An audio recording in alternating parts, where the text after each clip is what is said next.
ఆకాశవాణి ప్రాంతీయ వార్తలు చదువుతున్నది కనపర్తి రాణి.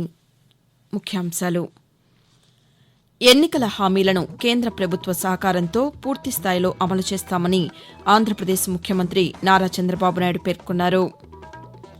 తెలంగాణ ముఖ్యమంత్రి రేవంత్ రెడ్డి ఈరోజు ప్రధానమంత్రి నరేంద్ర మోదీతో ఢిల్లీలో సమావేశమవుతారు. మహాశివరాత్రి పర్వదినాన్ని పురస్కరించుకుని ఉభయ తెలుగు రాష్ట్రాల్లోని శైవ క్షేత్రాలు భక్తులతో కిటకిటలాడుతున్నాయి.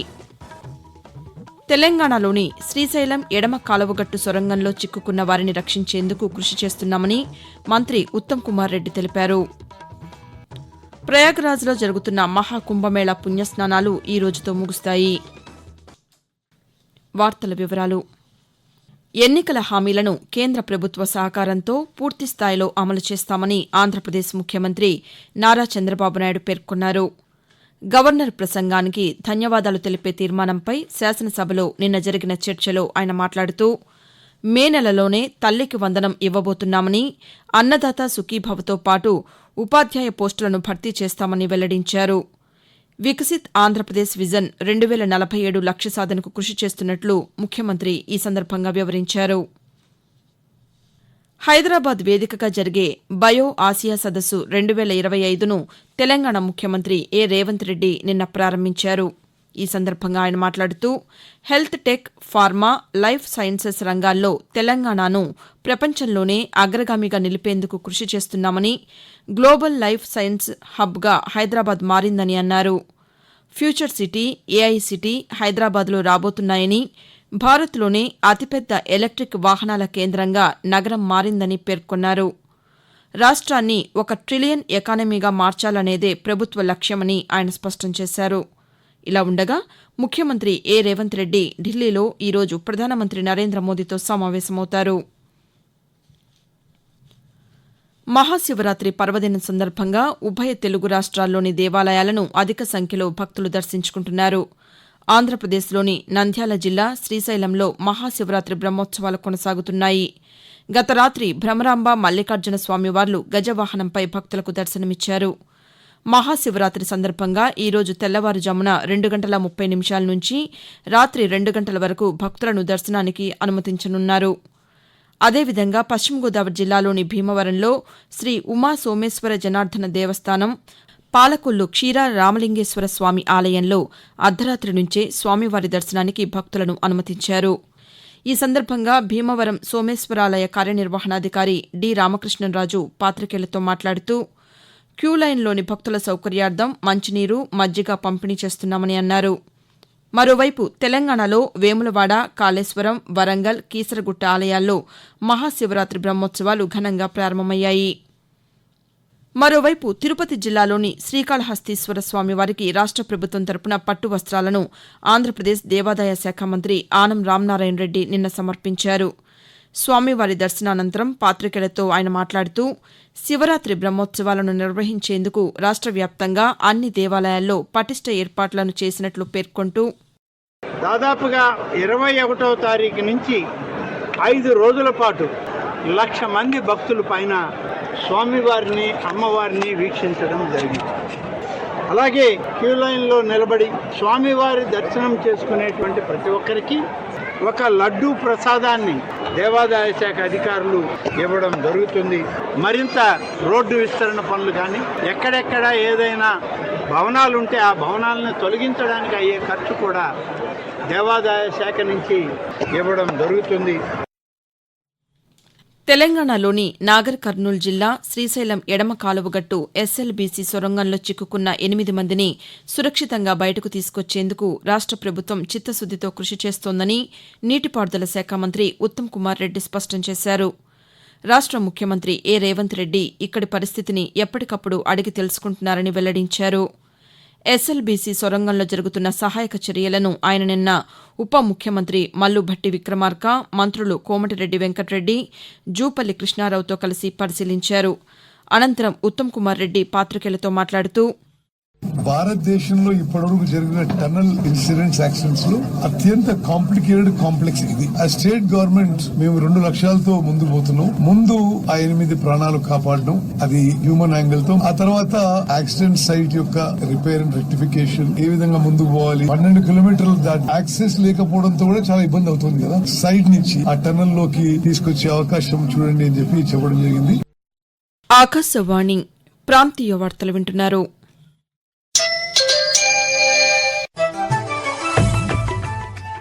నిరంతర వార్తా విశేషాల కోసం news on air YouTube channel ను, newsonair.gov.in వెబ్సైట్ ను, ట్విట్టర్ లో ఆల్ ఇండియా రేడియో న్యూస్ ను వీక్షించండి. తెలుగు ప్రాంతీయ వార్తా విశేషాల కోసం ఆకాశవాణి న్యూస్ విజయవాడ మరియు Akashvani news Visakhapatnam YouTube channels ను వీక్షించండి.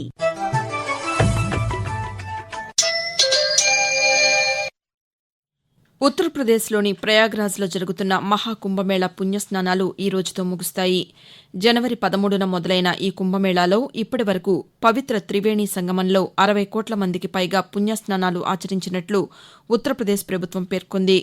కాగా ఈరోజు మహాశివరాత్రి పర్వదినం కావడంతో భక్తుల రద్దీ మరింత ఎక్కువగా ఉంటుందని, అందుకు అనుగుణంగా అన్ని ఏర్పాట్లు చేసినట్లు అధికారులు వెల్లడించారు.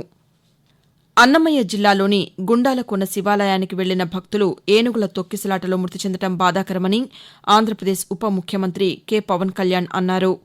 మృతుల కుటుంబాలకు, గాయపడిన వారి కుటుంబాలకు ఆయన సంతాపం తెలియజేశారు.